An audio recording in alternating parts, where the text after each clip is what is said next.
Welcome to the Anxious to Secure podcast. I'm Yula, your anxious attachment style coach. I'll help you to finally stop overthinking your relationship by overcoming your fear of being left by your partner. Thought by thought, action by action, now episode by episode. Why? So you can experience true, authentic, anxiety-free love and feel a lasting ripple effect in all areas of your life. Are you ready to become the best secure version of yourself? Let's go. Relationship anxiety, Valentine's special. Welcome back, or welcome for the first time. So Valentine's Day can feel like a pressure cooker, right? Especially for someone who has an anxious attachment style. The comparisons, the expectations, the shoulds. By the way, I really didn't plan this episode. Actually, I'm in Italy. I've moved here last year. And in Europe, generally, Valentine's Day isn't such a big deal. I grew up in Germany. And when I moved to England and lived in London for nearly 10 years, Valentine's Day isn't a big deal there either. But a lot of my clients, I think like 70-80% are all from America, and lots of podcast listeners are from America and Canada and even Australia. I know that's a huge deal. At least that's what I think. I haven't talked about many clients recently about Valentine's Day yet, but I know it can be a big trigger. So I wanted to quickly squeeze in this episode and help you, guide you through this.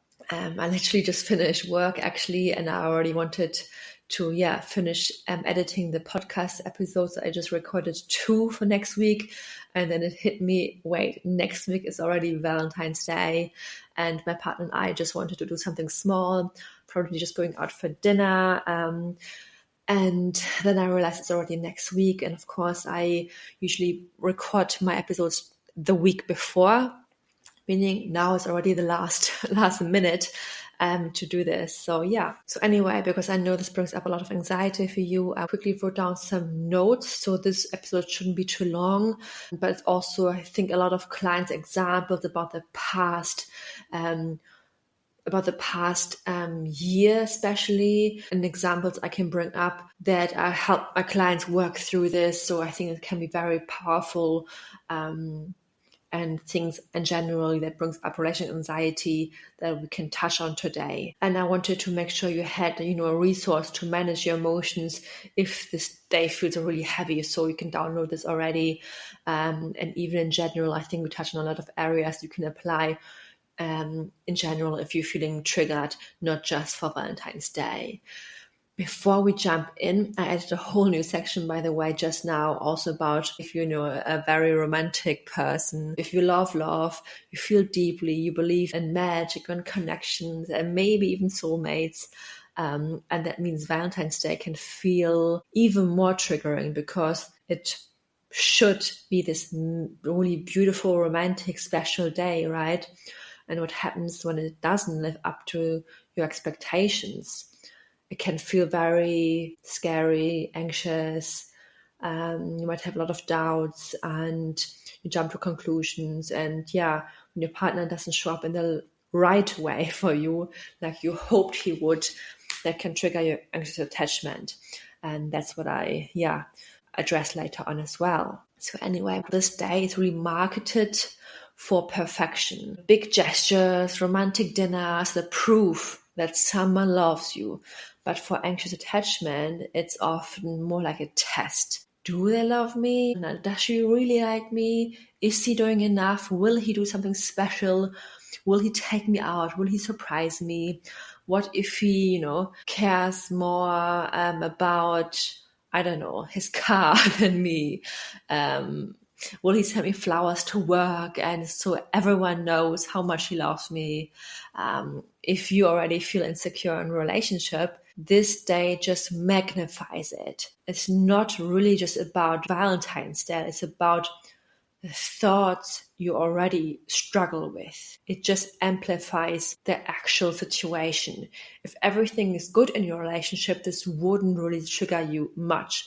But if there are already things and wounds, especially if you have an abandonment wound, if you have an unworthiness wound, I will touch on, this is just the thing that gets rubbed here more. So one of my clients panicked, I think that was last year, because her partner didn't really mention Valentine's Day at all. And she just assumed it meant he didn't care about her and the relationship.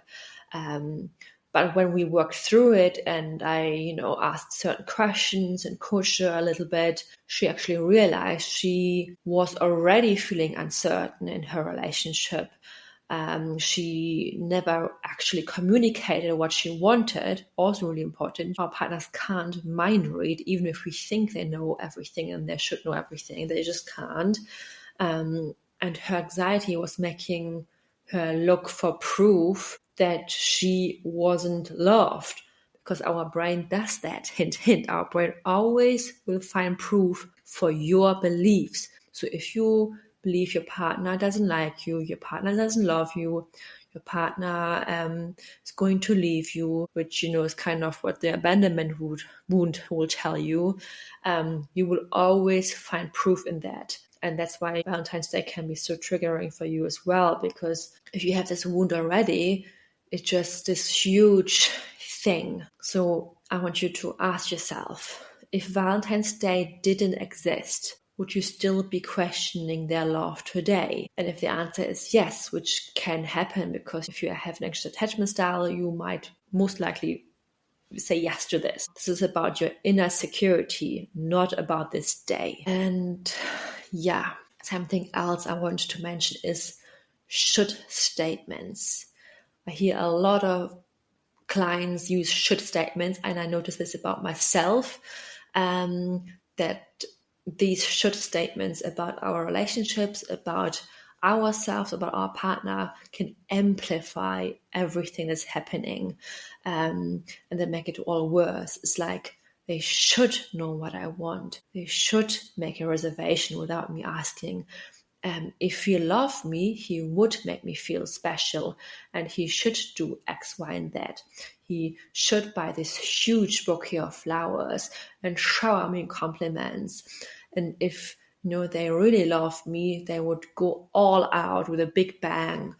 And I want to gently stop you right there and let me share with you, should statements are suffering. Never should on anyone, because here's the thing, your partner can't read your mind. Your partner's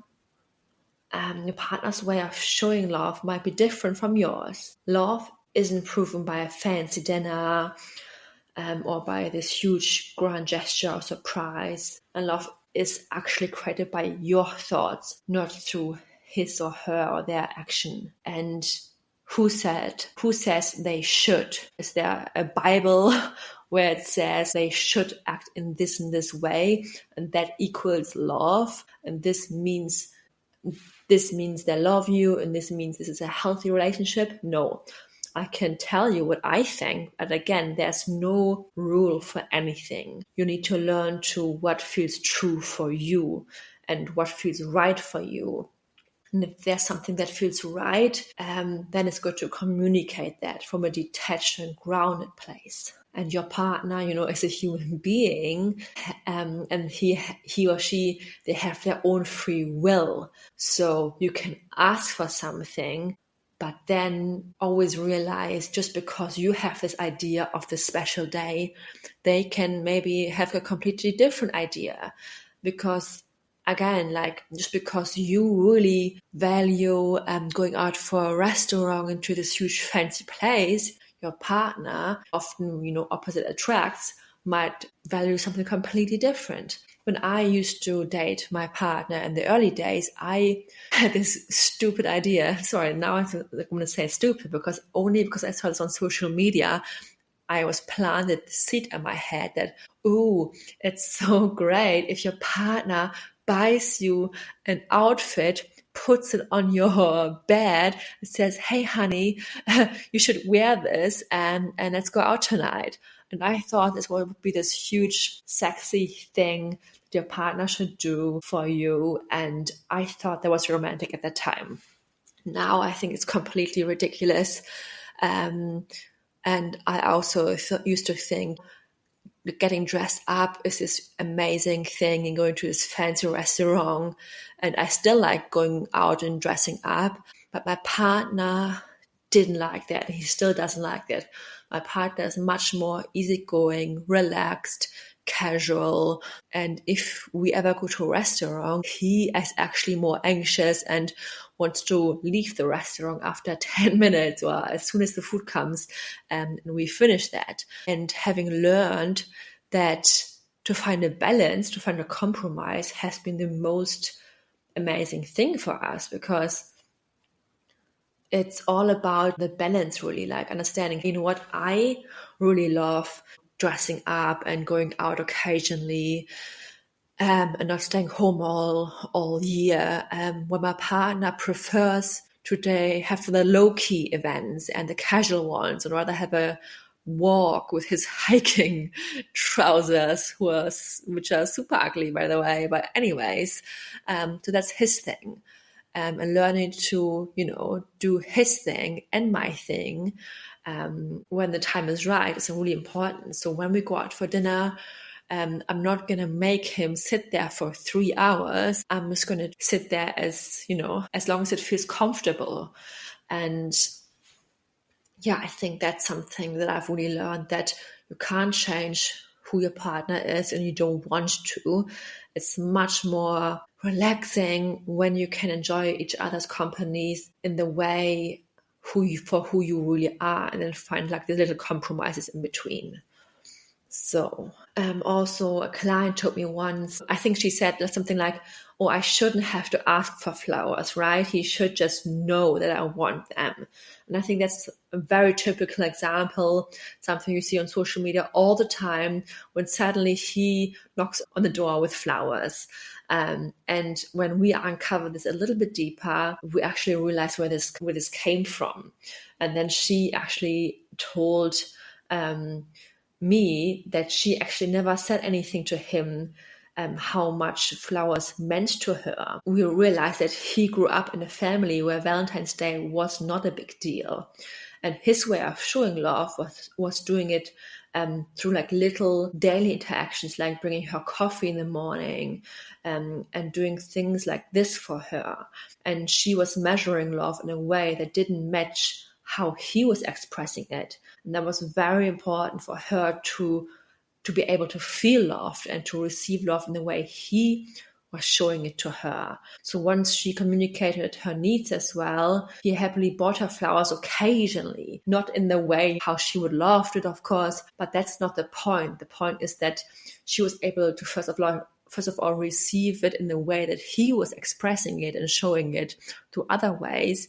And then she was eventually able to express it as well. So he then even had a chance occasionally to step outside of his comfort zone. But she was able then to communicate it in a different way, not in the way of, hey, you should know and you should do this, more of a like, hey, I would love it when.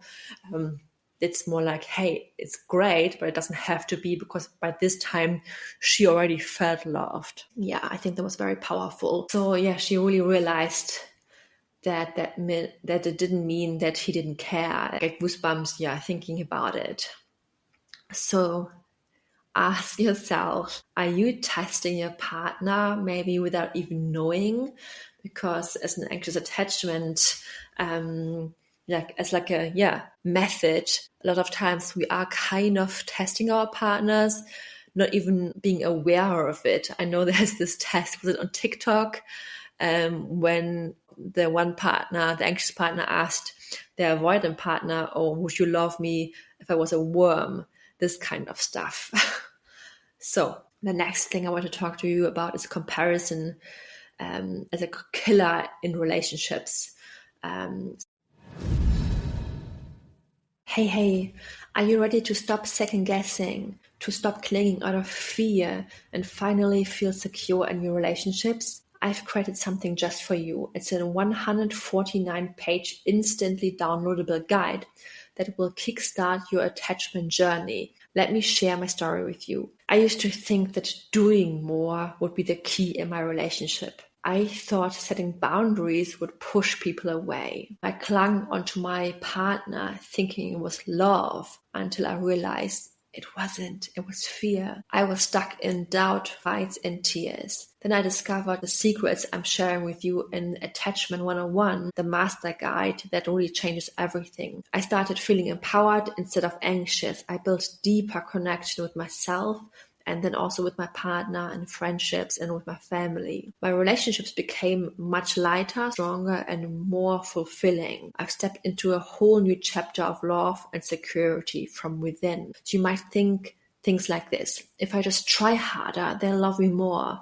But doing more won't make them love you more. Guess what? You're already magic. You don't have to prove your worth. I used to think reassurance will finally make me feel secure. But true security is built inside you, not outside of yourself. I also used to think overthinking will help me figure this finally out. Nope. Overthinking just keeps you stuck. You have to break free from it, otherwise you will reinforce this pattern. And I thought also, if I just wait and hope and pray, they will change. But guess what? While you're 50% of the problem, you are also 100% of the solution.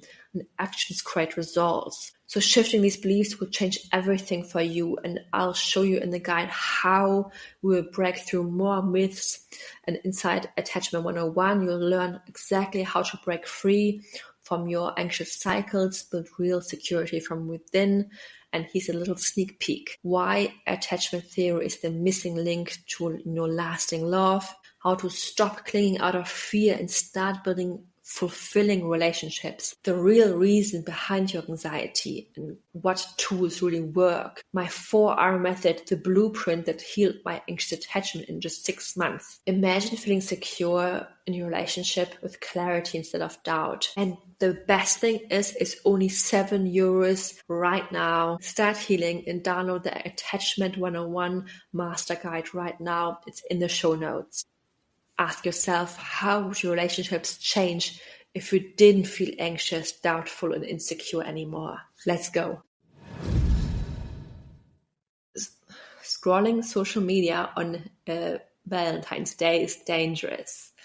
And that is something I highly recommend for you on the day or during the week, or in general when you feel really anxious and when you're going through the beginning stages of your relationship anxiety, or when you're starting to change and heal your anxious attachment style. I would highly recommend to unfollow any accounts that are highly triggering for you, or don't watch highly romanticized movies, because they can kind of dangerous. And two, because scrolling through social media on Valentine's Day is not a good day when you're highly anxious, when you compare yourself all the time, grand gestures, luxury gifts, perfect posing couples and lovely doubly couples.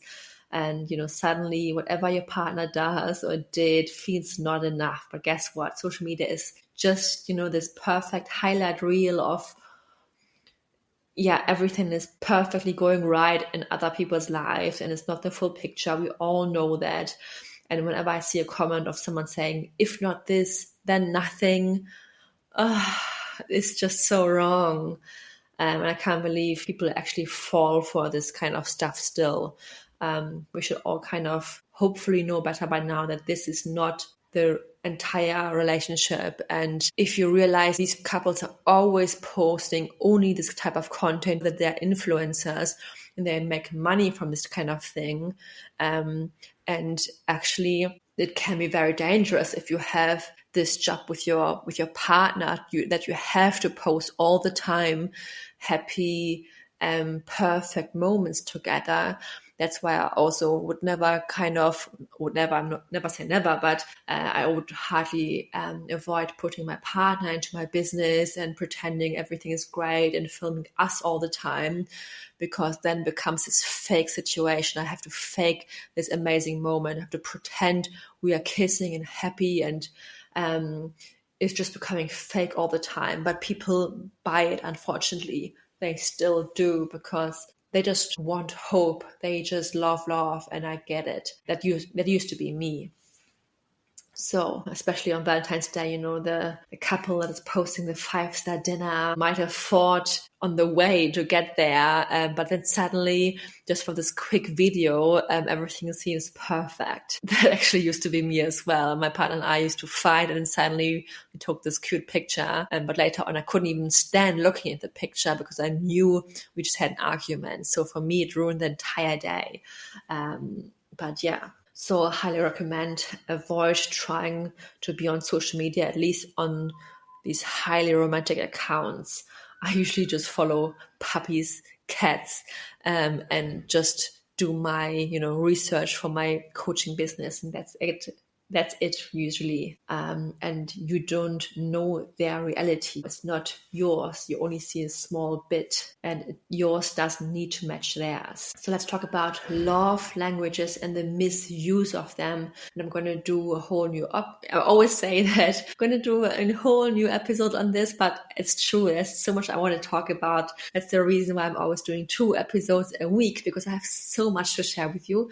But I want to touch on this here right now. And in short, love languages should help us connect, not set up relationship tests that our partner doesn't know they're taking. Again, it's about tests. For example, if they really love me, they would know I want flowers. Instead, I would really love flowers. I should tell them that, or I should buy them myself. It's not neediness to express what makes you feel loved. It's clarity, it's directness. It's really great if you're being authentic yourself. But I understand that it's hard for someone who's actually attached to express yourself in a very assertive, direct way. One of my clients thought her boyfriend didn't love her because he wasn't as affectionate. But when we worked through it, she realized his love language was acts of service and not physical touch. By the way, that is very, very typical for someone who has an avoidant attachment style, because it's less emotional and they didn't grow up with a lot of physical touch either. So this is, again, very typical for someone who has more avoidant tendencies. And I see in, 80% of my clients' partners, even my partner, I only realized over the last few months that his love language is very much acts of service, and even giving gifts, which I never really realized, to be honest. Anyway, so he showed love by fixing things around the house, cooking for her lots, taking care of her through little tiny things. But for her, it didn't feel like love, because her love language was physical touch and words of affirmation, really like reassurance and receiving compliments and all of this stuff. But she was never open to that because she didn't even realize that this was the way he was, taking care of her. And once we really uncovered that, again, it created a huge difference for her and him and in their relationship. And once she stopped really expecting love in this one way, she saw how much love was there already. So ask yourself, are you open to love in the way they naturally already express it or show it already through little things? Just be curious for like 1 week, and instead of only focusing on what is not there, try to focus on what is there already.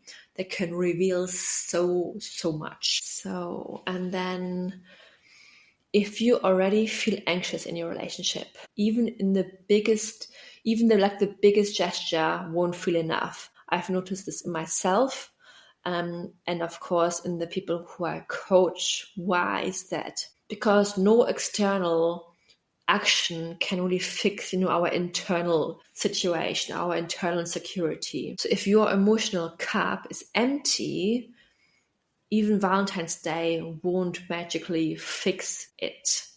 Your partner can add to your joy as the cherry on top and can bring to your happiness, but they aren't responsible for creating it. If let's say you're a cup, and there's lots of holes inside you, and your partner is pouring water inside you, but the water is flowing out of the holes constantly, you understand that you will never be full because the water is flowing out constantly.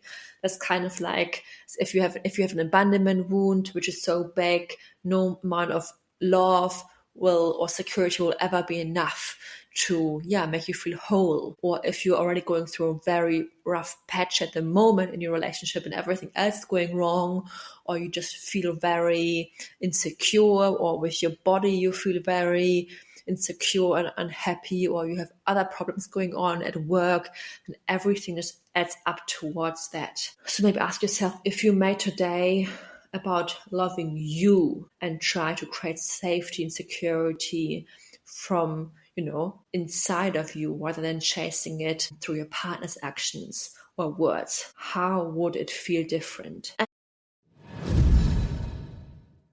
Hey you, if you're tired of just listening to all the podcasts, reading all the self-help books, and feeling like your therapy sessions aren't creating the transformation you desire, it's time to take action. You'll have to check out my Anxious to Secure course, where I reveal all my secrets and strategies that help me to heal my anxious attachment style within just 6 months. Here's the truth. 95% of our actions are driven by our subconscious mind. So even if you know the right steps to do, even if you know you have to stop chasing, to set boundaries, to focus on yourself, your subconscious mind is still stuck in fear mode. It's not enough to just know what to do. You need to rewire your mind and shift those old beliefs. That's where your real transformation happens. No more spiraling when your partner pulls away, feeling unloved when they don't shower you with compliments, anxious waiting for their validation and reassurance. These triggers are not to do with your partner. They're about your abandonment wounds that keeps resurfacing over and over again. Imagine this. Feeling secure from within, even when your partner needs space. Knowing your worth, even if they're not prioritizing you at every moment. Moving through your relationship with confidence, no matter what. If you want this kind of transformation, grab my Anxious to Secure course now before the price goes up after the first round. Comment blueprint under any of my Instagram posts or head to the link in bio. So don't wait, you're worth it. And something else I want to touch on as well is the unworthiness wound. There are two major wounds, means kind of three, but the two are similar. For someone who has an anxious attachment style that are really getting wrapped all the time, it's the abandonment wound and also the rejection wound, which are a little bit similar. And then there's the unworthiness wound. So the unworthiness wound sounds like, I'm not good enough, I'm not worthy of love, I'm not lovable. So if you only feel good enough when they plan something extravagant, if they plan something big, if they plan something gigantic for you, you will never feel good enough, really, right? If their effort or lack of it defines your worth that day, then this isn't about Valentine's Day. It's about your self-worth wounds showing up in your relationship. And one of my clients said, if he doesn't do anything, it means I'm not special. But when we challenged that thought as well, she realized she wasn't waiting for a partner to make her feel valuable, is that she didn't celebrate herself at all, ever. So every day, Valentine's Day felt more like a test. And it was really about her core belief that she was always had a very negative self-talk. She always put herself down and she wasn't even aware of it because it happened so automatically. Whenever she had a success at work or in life, she never really celebrated it. She never really shared it. She never really learned to receive compliments or love or anything good. So she was her own, biggest bully, let's say. And once we unpacked that, we were able to, create a plan of what she can do on a thought, emotional, and action level. So maybe you want to really ask yourself here as well, like, what if instead of waiting for someone else to make you feel chosen and special and a priority, you choose yourself first? How would that look like on Valentine's Day or during the week, during the month, during this year? And we're nearly at the end. I just want to touch on 2-3 more things in the end. Why this day feels so extra intense. If you're someone who loves love, and if you're high romantic, Valentine's Day can feel like a lot, right? You love love. You believe in big, sweeping gestures and the moment. You want to feel chosen, adored, special, pick me, pick me. And then when reality doesn't match that, it stings. It feels very lonely. It can be very painful. And I get that. I am a romantic. I used to be this huge, hopeless romantic. I'm obsessed with movies like Sleepless in Seattle, my absolutely favorite. Also things like Notting Hill, Titanic, yes, the classic.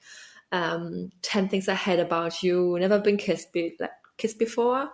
Something like this. I consumed millions of Ben & Jerry cookie dough ice creams over them and secretly wished I would get my happily ever after too. And, rehearsed being married with my sister when we were younger lots of times. So if you love romance, it hits differently, right? But here's the thing. When we go into Valentine's Day expecting this movie element, this Hollywood romance, we're basically setting ourselves up to be really let down. If your partner doesn't do the thing you imagined and rehearsed and replayed over and over again, it can really feel like they don't care, like they're not romantic enough, or like there's something missing here. And that's an awful feeling. We don't want to have that. So what can we do instead? First, catch this fantasy before it ruins the show. If you're hoping for this handwritten letter or a surprise dinner or a big speech or anything else like that, pause and ask yourself, did we actually talk about this? Did I even mention anything like this? And how does my partner actually usually show love? Or is this just all in my head? And also secondly, give yourself what you crave. I know it might sound cringy and it might take some practice, but this is also very, very important. Like, your partner's not there to make you feel anything. Like, you are the person who was there when you were born and you will be there when you die. You are the most important person in your entire life. So if you want romance, romanticize your life, your day. Get yourself the flowers. And I hate this sentence, but it's kind of true. Whatever you want in your life, get it yourself. Write a love letter to yourself. And it doesn't have to be this cringy love letter. Just do something that feels good for you. For me, it would be probably like a bubble bath if I had a bath. I really wished one day I will get one. But hey, I'm living in Italy. It's hardly ever cold here. So my dream is more like a pool day, probably. And it is a cozy night in with my partner. Just going for a walk with my podcasts, listening to other podcasts, and to take my cappuccino for a walk, spending a day with our dog, just taking very easy, having fun, doing something for me, journaling, doing something for yourself, what fuels your soul. For me, it's like really slow day, listening to something that I really enjoy. Plan a night that makes you feel amazing. Maybe go dancing. Maybe meet a friend even. And lastly, zoom out. One day doesn't define your relationship. It's just one day, right? If your partner loves you every day, but doesn't plan that grand moment, again, he loves you. It doesn't have to be shown on this one day. That doesn't mean they don't care. Really challenge the meaning you give behind the thing, behind the trigger, behind the thought. Maybe Valentine's Day is not their thing. It's not really my thing either, not that much. Of course, it wouldn't harm if I get chocolate, bouquet of flowers. And I used to get that sometimes from my partner. But even in moments when I did receive it, I was like, okay, there was actually too much money. And all of this stuff. And learning to receive is another thing we can talk about. But you don't have to. Love is not made out with these grand gestures. And you don't need a perfect Valentine's Day to be loved. You already are loved. And you are already magic. And the more you fill your own cup, the less this day will have the power to mess with your heart. And if I would leave without saying this episode wouldn't be like final and finished and polished. So I want to leave with this big bang. Love is created not through your partner's actions, not through the special surprise, not through this big fancy dinner or through his actions and words. Love is created by your thoughts.